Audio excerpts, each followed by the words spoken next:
Hello बच्चों, how are you.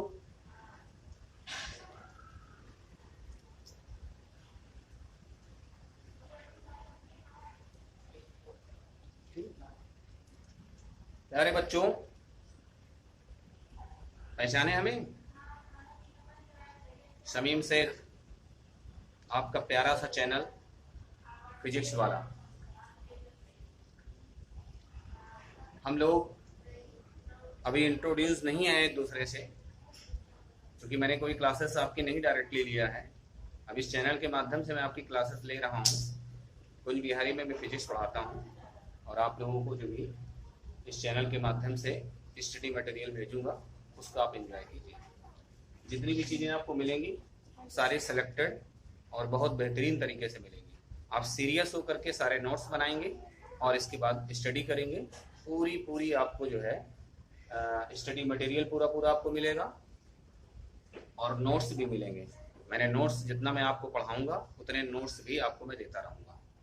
प्यारे बच्चों, सबसे अच्छी चीज़ आपको बतानी ये है मुझे कि आप लोग अपनी स्टडी जो करिए वो मॉर्निंग में करिए, क्योंकि मॉर्निंग का टाइम बहुत ही बरकत वाला, बहुत ही अपॉर्चुनेट होकर के आपके सामने आता है, एक सौभाग्य की तरह होता है। और इस सौभाग्य को, इस बरकत को आप जाने न दीजिए। आपने जितने सक्सेसफुल आदमियों की हिस्ट्री उठा के देखी होगी तो वो सुबह मॉर्निंग में अपने समय को कभी जाया नहीं करते, अपनी मॉर्निंग का समय कभी जाया नहीं करते, कभी बर्बाद नहीं करते। यही उनकी सफलता का राज है। किसी की भी हिस्ट्री उठा के आप देखिए, अगर वो अपने मॉर्निंग के समय को यूज कर लिया तो समझो अपनी लाइफ में सक्सेस हो गए।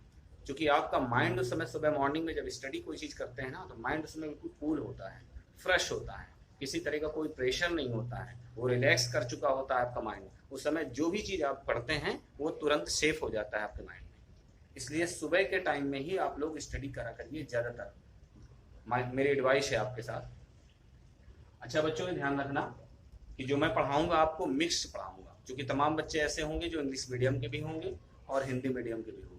तो मैं मिक्स्ड लैंग्वेज में पढ़ाऊंगा, हिंदी भी यूज करूंगा और इंग्लिश भी यूज करूंगा। आप लोग समझने की कोशिश करिएगा और मिक्स्ड लैंग्वेज में ही आपको पढ़ना चाहिए, क्योंकि आगे आने वाली जो क्लासेस होंगी, तुम्हारी बीएससी होगा या कंपटीशन की क्लासेस होंगी, उसमें आपको मिक्स्ड लैंग्वेज ही पढ़ने को मिलेगी।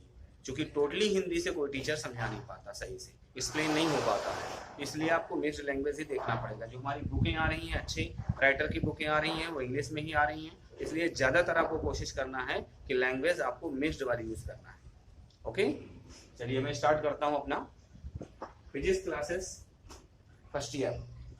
फर्स्ट पेपर में स्टार्ट करूंगा। चैप्टर नंबर मैंने 0 लिखा है।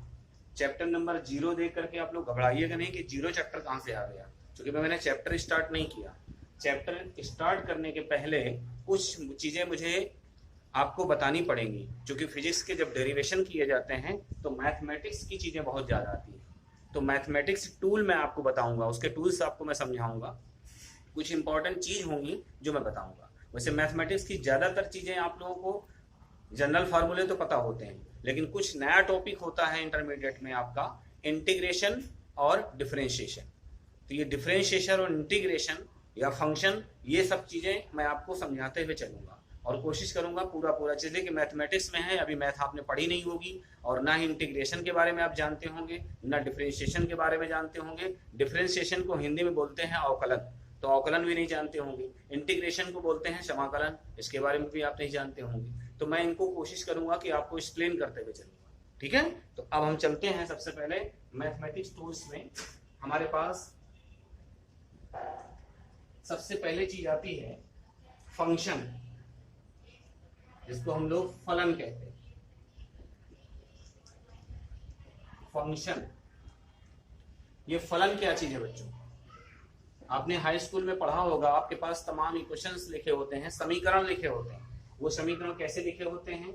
जैसे y बराबर लिखा होगा 3x प्लस का 4, 3x स्क्वायर प्लस का 4x प्लस 7, इस टाइप के समीकरण लिखे होंगे। इस समीकरण को हम क्या बोलते हैं? द्विघाती समीकरण, अर्थात ये क्वाड्रेटिक इक्वेशंस हैं, क्योंकि यहाँ पर देखो 2 घात लगे हुए हैं। x के क्या है? 2 घात है, इसलिए समीकरण को हम क्वाड्रेटिक इक्वेशन कहते हैं, 2 घाती समीकरण है।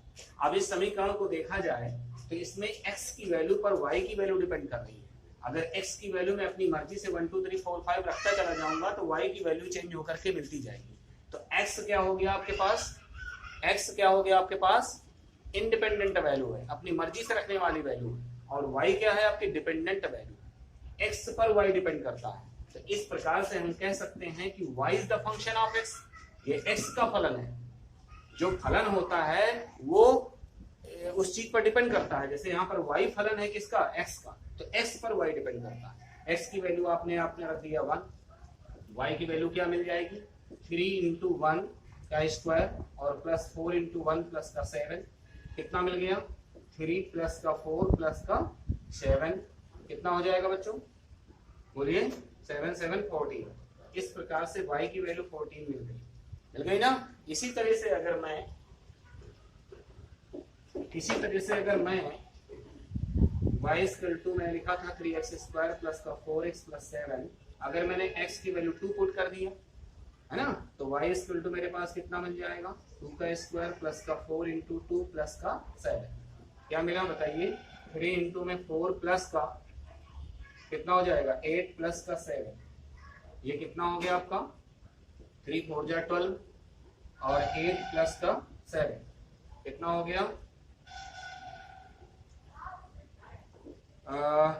20 और 27 हो गया, है ना, और सब 15 15 10 25 25 2 27, ये तुम्हारे पास y की वैल्यू आ गई। देख रहे हैं, x की वैल्यू अपनी मर्जी से रखते हैं, इसलिए इसको हम क्या बोलते हैं, क्या कहते हैं इसको हम लोग क्या बोलते हैं, इंडिपेंडेंट वैल्यू, अपनी मर्जी से रखने वाली है, डिपेंड नहीं करती है किसी, अपनी मर्जी से जो भी रखना है रख दें, ठीक है। इस प्रकार से हम लोग इसकी वैल्यू अपनी मर्जी से रख सकते हैं। और ये जो y की वैल्यू हमें गेन हो रही है, ये क्या हो रही है, डिपेंडेंट वैल्यू है, x पर डिपेंड कर रही है। तो ये फंक्शन क्या हुआ, y is the function of x, मतलब y x का फलन है, y x का फलन है। इसी प्रकार से मैं आपको कह सकता हूं दूसरा इक्वेशन, y इक्वल टू में साइन थीटा अगर लिख दिया जाए, इसका मतलब क्या है, y is the function of theta, ये थीटा का फलन हो गया।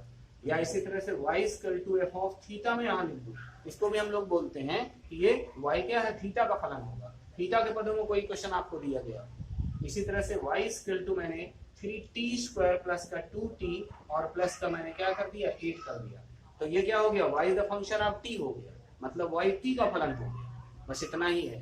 तो ये इसको हम लोग क्या बोलते हैं, फंक्शन बोलते हैं, फलन बोलते हैं। इसी प्रकार से अब हम लोग डिफरेंशिएशन की बात डिफरेंशिएशन करेंगे। क्या है हमको पढ़ना, क्या है अपने इसमें अवकलन, अवकलन पढ़ना, इंग्लिश में इसको बोलते हैं डिफरेंशिएशन, डिफरेंशिएशन अवकलन। अवकलन बेटा क्या है, जैसे एक गोला है आपके सामने, इस गोले का अगर क्षेत्रफल मेरे पास क्या है कैपिटल ए, इस गोले का एरिया अगर कैपिटल ए है, तो मैं इसको कहूंगा पूरे गोले का क्षेत्रफल है। ये पूरा क्या है, होल पार्ट है, पूरा पूरा भाग है, तो पूरे भाग का क्षेत्रफल कितना हुआ कैपिटल। अब मैंने कहा गोले का एक टुकड़ा काट लो, तो इस टुकड़े का क्षेत्रफल क्या हो जाएगा, आंशिक भाग का क्षेत्रफल क्या हो जाएगा डी। कुल मिलाकर के अवकलन क्या होता है, किसी बड़े रूप से छोटे रूप में ट्रांसफर कर देना अवकलन कहलाता है, इसी को डिफरेंशिएशन कहते हैं। और इसी में आगे मैं पढ़ाऊंगा समाकलन, इंटीग्रेशन, इंटीग्रेशन इंटीजर, इंटीजर माने पूर्णांक, पूरा पूरा हिस्सा। तो इंटीग्रेशन का मतलब होता है अगर छोटा पार्ट है तो उसको जब इंटीग्रेट कर देंगे तो पूरा हिस्सा मिल जाएगा, ठीक है ना। तो अवकलन और समाकलन आप समझ गए। फिजिक्स के जब मैं डेरिवेशन करूंगा तो फिजिक्स के डेरिवेशन करते समय मुझे अवकलन की भी जरूरत पड़ेगी और समाकलन की भी जरूरत पड़ेगी। इसलिए मैंने जो है अवकलन की डिफिनीशन क्या बताया, पूरे भाग का छोटा सा टुकड़ा, ये अवकलन रूप होता है। और समाकलन क्या होता है, इंटीग्रेशन क्या होता है, छोटे से टुकड़े का पूरा पूरा भाग ले लेना, ये आपका समाकलन कहलाता है। ठीक है, इस तरीके से हम अवकलन के बारे में समझ जाएंगे। अब अवकलन से रिलेटेड क्या है हमारे पास,